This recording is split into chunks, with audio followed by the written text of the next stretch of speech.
Assalamu alaikum jama'a, sunana Nafisat Abdullahi, kuma ina so in jawo hankulanku ga wannan bayanin da zan yi. Tun ba yau ba na sha faɗa wa mutane cewa idan an kira ku a waya ana claiming Nafisat Abdullahi ce, ba ni bace. Ku daina ɗaukan dukiyoyinku da sauran abubuwan ku kuna miƙa wa mutanen da ba ku sani ba. Dan Allah dan Annabi ku sani ba Nafisat Abdullahi bace.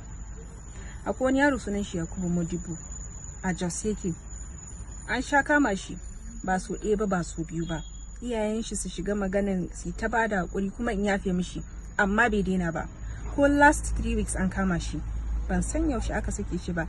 Har ya sake wani shekaran jiya. Allah ya taimaka, shi wanda ya yi yana da wayo ya nemi contacts ina kuma ya samu. Dan Allah don Annabi ku daina biyewa irin mutanen nan. Idan an kira ku da sunana ana cewa ku bada kaza, ku bada kaza, ku bada kaza. Wanda ya kira kun yana forwarding account number shi ya kamata ku sani. In dai ba sunana kuka gani a jiki ba, ba ni bace. Ku daina daukan dukiyoyin ku kuna dankawa mutanen da ba ku sani ba da sunan mu. Wannan Yakubun dan Daudu ne, so yana da muryar mata. Zan attaching pictures din shi da numbers din shi saboda ku gani, ku gane. Idan ma akwai wanda yake cuta a cikin ku, to dan Allah ku sani ba ni bace. Ko a Instagram ne, Twitter, Facebook, ba da Nafisat Abdullahi kuke magana ba. Ba Nafisat Abdullahi kuke ba wa kuɗi ba, ba Nafisat Abdullahi kuke wa kyaututtuka ba.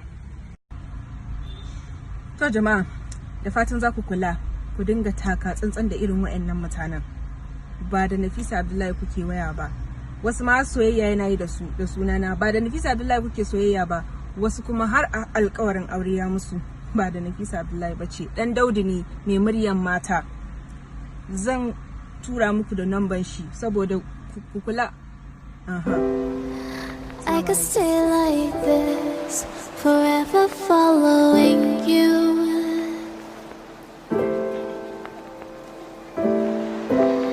Just don't get too far.